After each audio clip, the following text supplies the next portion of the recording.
There was an obsession of ancient human beings to depict things that they saw. And I think they did it with carvings on caves because that's what they saw. It's this whole idea of the spark of initial inspiration. What is it that they witnessed? And could it be that they witnessed extraterrestrials? Imagine crawling through a tight, dark limestone crack, your flashlight flickering, only to see a pair of huge, almond-shaped eyes staring back from 10,000 years ago. These aren't gods, and they definitely aren't animals. Anthropologists believe ancient shamans used these subterranean chambers to perform sacred ritual.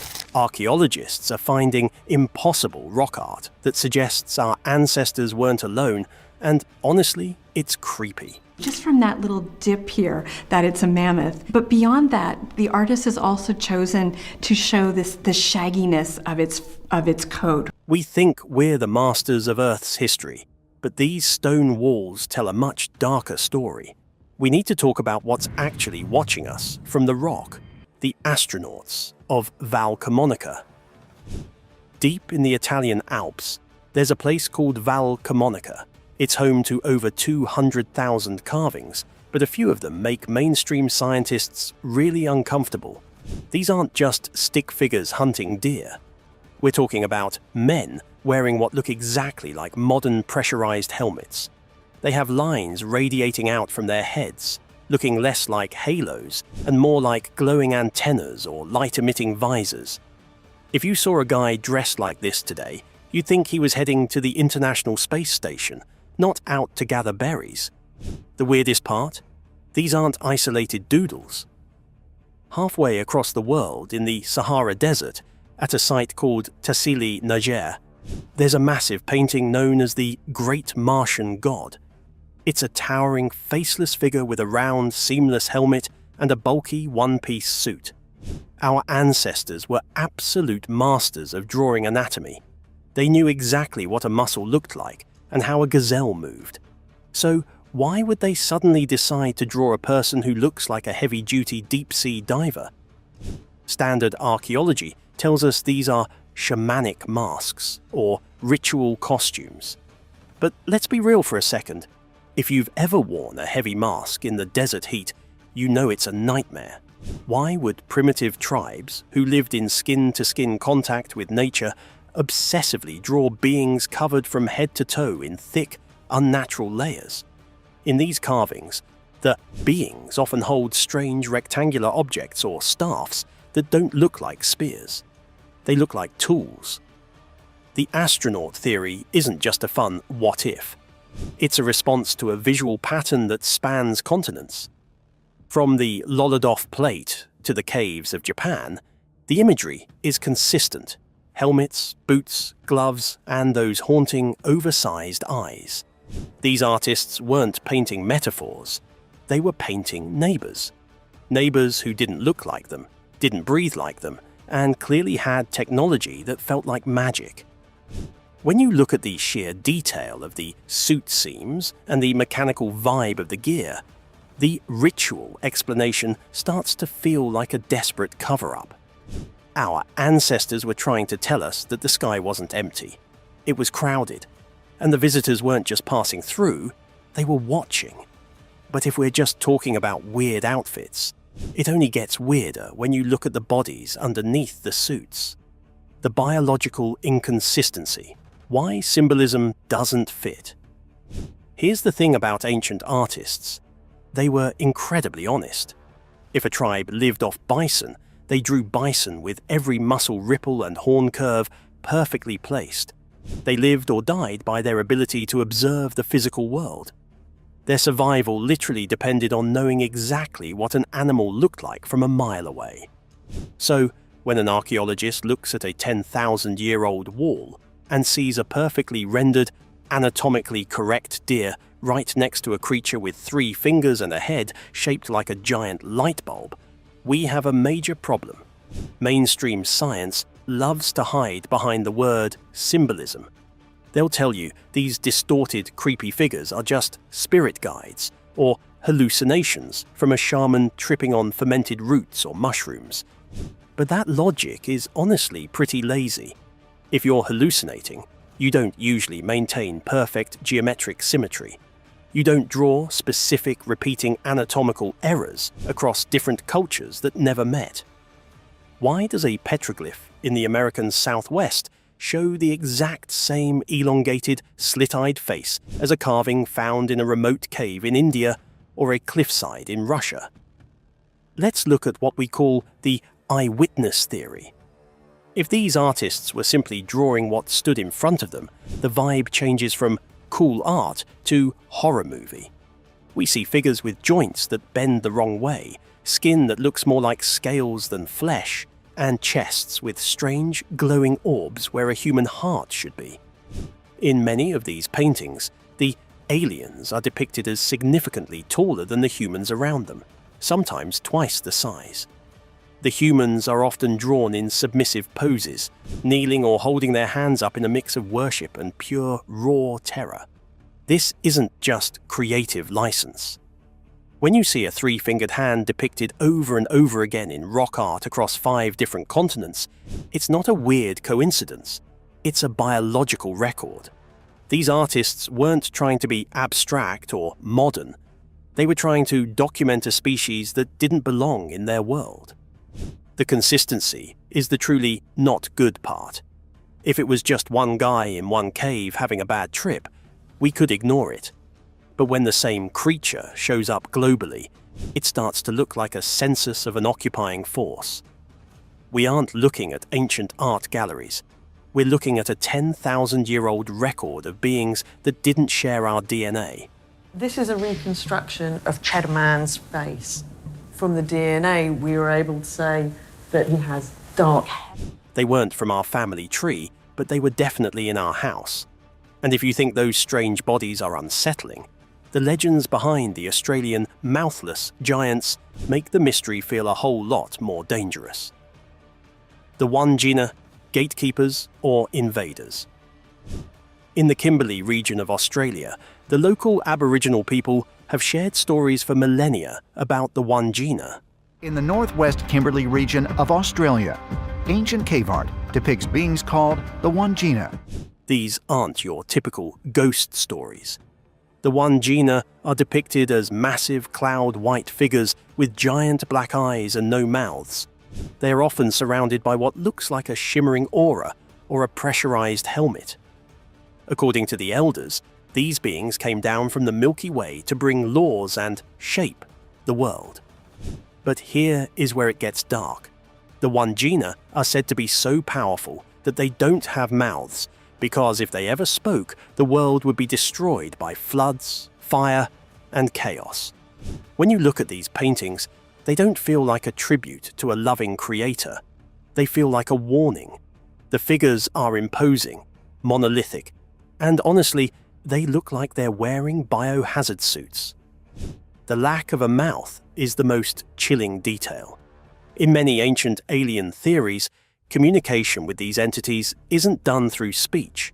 It's done through telepathy or downloading information directly into the brain. If an ancient artist tried to depict a being that didn't need to move its jaw to speak, a blank space where the mouth should be is a pretty accurate way to do it.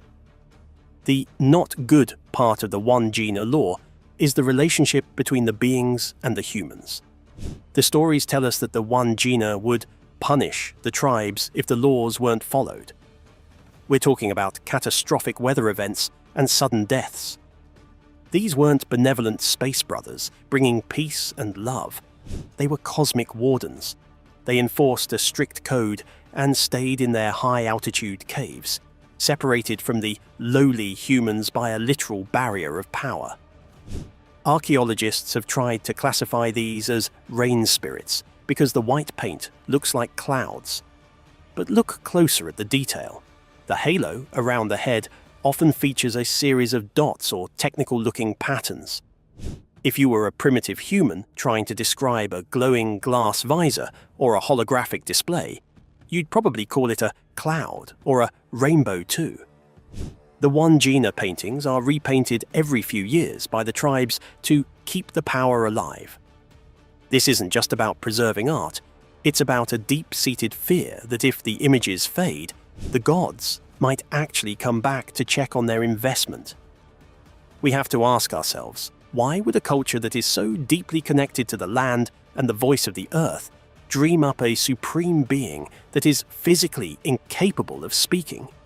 Maybe because they didn't dream it up. Maybe they were looking at a life form that viewed human language the way we view the buzzing of ants, noisy, irrelevant, and something to be silenced if it gets too loud. If these mouthless giants weren't frightening enough, the tools they brought with them make the Stone Age look suspiciously high-tech. Technology in the Stone Age, the out-of-place artifacts. When we think of the Stone Age, we think of flint knapping, basic spears, and maybe a very simple fur wrap. We definitely don't think of flying machines, cockpit controls, or portable power tools. But the rock art across the globe says something entirely different. Scattered across nearly every continent are depictions of what can only be described as vimanas, the flying chariots mentioned in ancient Sanskrit texts. In caves from India to Central America, we see drawings of rounded, metallic-looking craft with fire or exhaust blasting out of the bottom. These aren't birds, and they aren't clouds. They have clear structural lines, landing gear, and sometimes even little pilots visible through portholes. This is where it gets a bit heavy. If our ancestors were seeing craft in the sky, where were they actually coming from?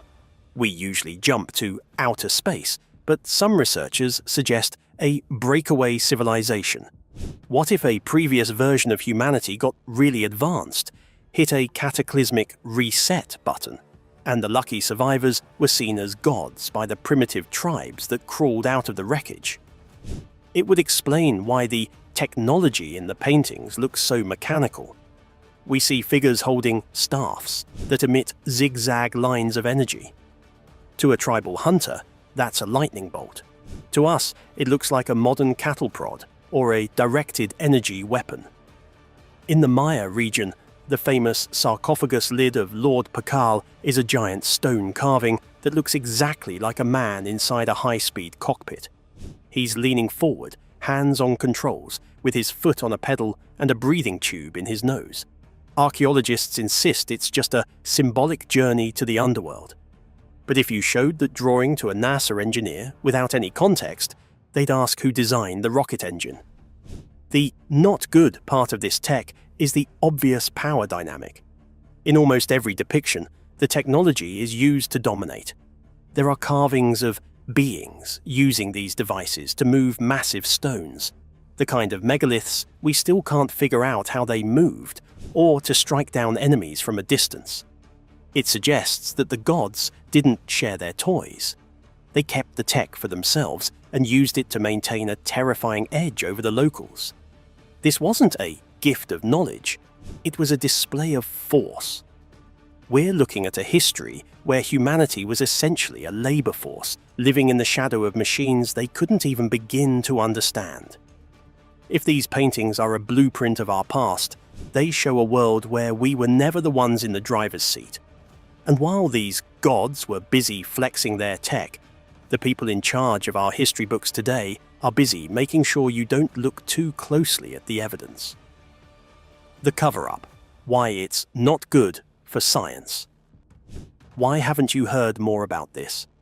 If there's a global most wanted list of aliens on cave walls, why isn't it on the nightly news? The reality is that mainstream archaeology has a massive PR problem. Science is built on a very specific, very comfortable timeline.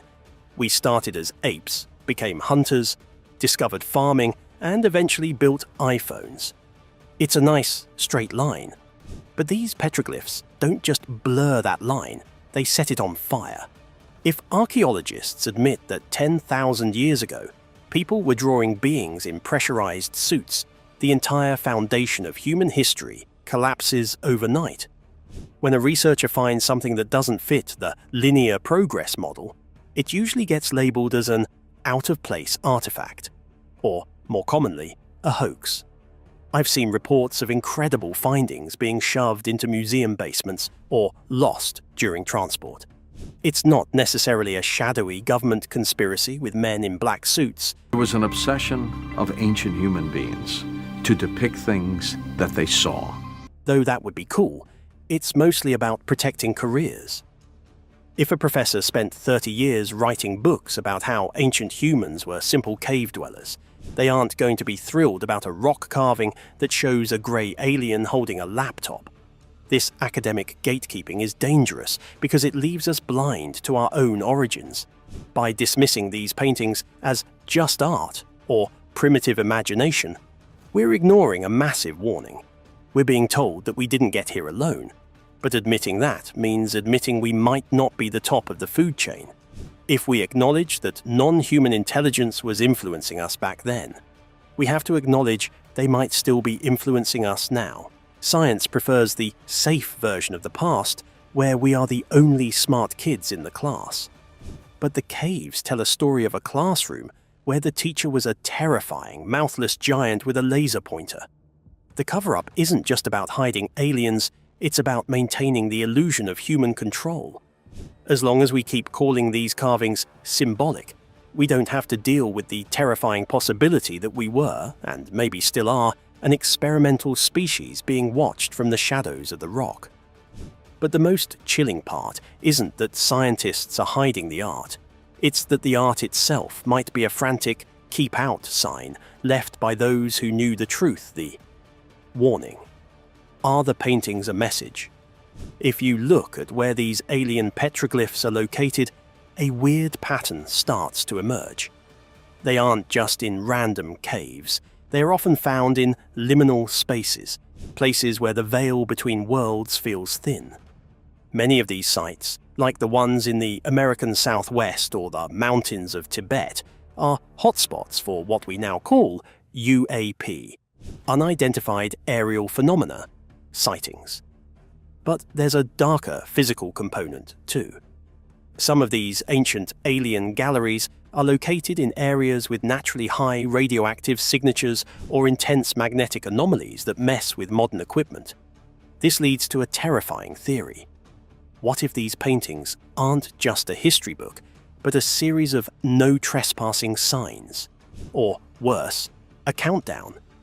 In several cultures, the rock art isn't just about the beings coming down. It's about what happens when they leave. The legends often mention a great purification, or a harvest. The art depicts fire falling from the sky, the earth cracking open, and the beings retreat into the safety of the caves or up into their craft while the humans are left to deal with the fallout. Think about the medium they chose. If you wanted to send a message to someone 10,000 years into the future, you wouldn't use a hard drive or paper. Those rot. You'd carve it into the literal bones of the planet. Stone is the only medium that lasts long enough to bridge the gap between civilizations. These artists might have been desperately trying to warn us about a cycle. Maybe they saw the gods as a precursor to disaster. In some Aboriginal traditions, the sky beings only appear when the balance of the world is about to shift. If these paintings are a warning, we are failing the test. We're treating them like curiosities in a museum instead of emergency broadcasts. Some of the figures are drawn pointing towards specific star systems, like Orion's Belt or the Pleiades. Why? Is that where they came from? Or is that where they went to wait? The odd realization here is that if the paintings are a clock, we have no idea how much time is left. We're staring at the emergency exit signs of a previous generation, but we've forgotten how to read the language of the survivors. Our ancestors were terrified for a reason. They saw the gods, and they saw the destruction that followed. They left the lights on for us in these dark caves, but we're too busy arguing over symbolism to see the fire coming. The mirror in the cave. We like to think of history as a climb toward the light, but the caves suggest we're actually living in a cycle. These petroglyphs aren't just art, they are a mirror. When we look at those almond-eyed figures and high-tech gods, we aren't looking at a myth. We're looking at a memory. The archaeologists who found these sites weren't just uncovering old paint. They were tripping over a secret that has been hiding in plain sight for 10 millennia. The not good reality is simple. We aren't the first smart things to walk this planet, and we probably aren't the main characters in the story.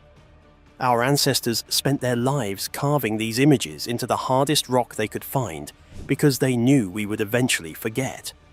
They knew that human memory is fragile, but stone is forever. They wanted us to know that the things in the sky weren't always friendly, weren't always human, and most importantly, they never really left. The next time you're in a museum or looking at a grainy photo of a mysterious cave painting, don't just admire the brushstrokes. Look at the eyes. Look at the suits. Ask yourself why every corner of the globe has the same imaginary friend. We've spent centuries looking for life among the stars, but the walls under our feet have been screaming the truth the whole time. They were here. They're likely still here. And the rock doesn't lie. What do you think? Did the paintings depict aliens? Drop your thoughts below and subscribe to our channel for more of this.